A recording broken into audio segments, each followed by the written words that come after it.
Coach Moore, first off, what is Dublin? It's just Dublin. It's not Scioto. It's not Jerome.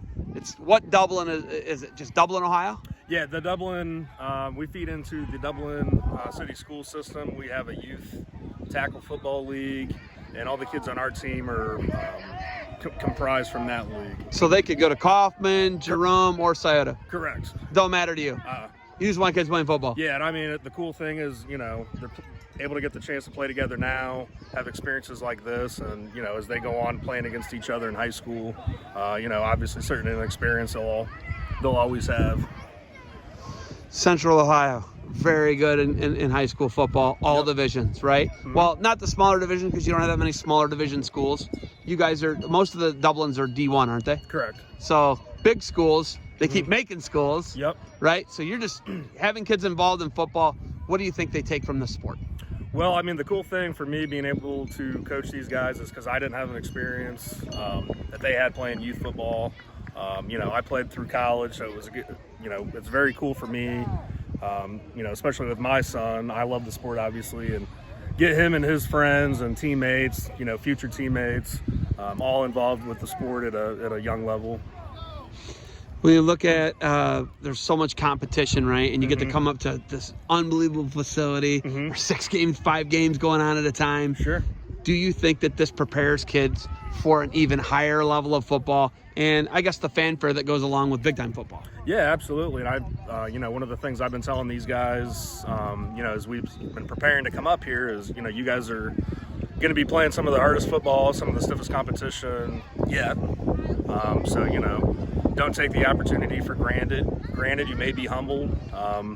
Just try to prepare them to play their game and attain whatever success we can.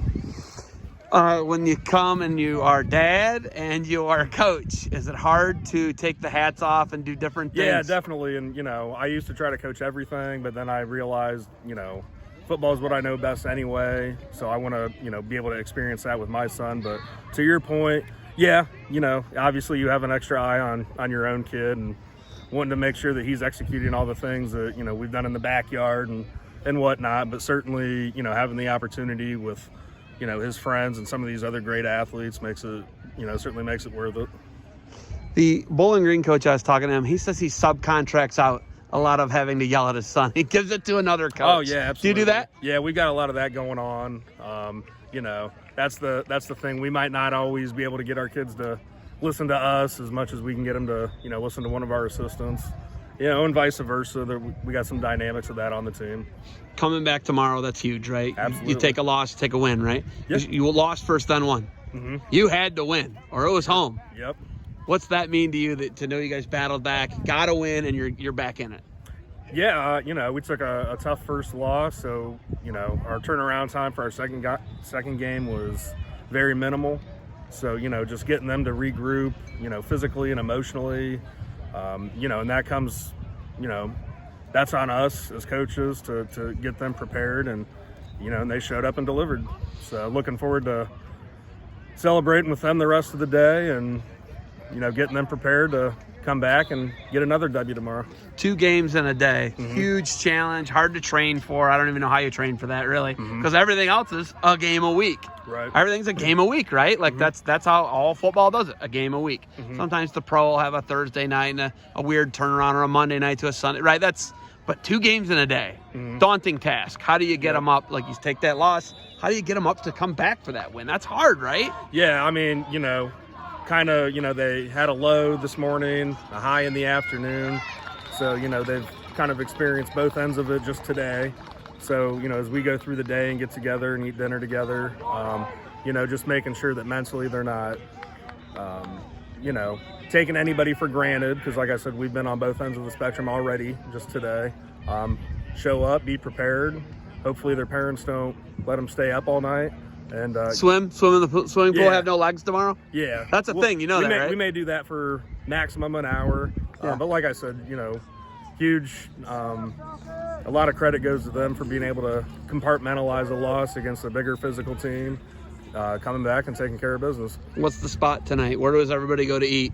Well, it sounds like the kids are getting pizza. Chet and Matt's?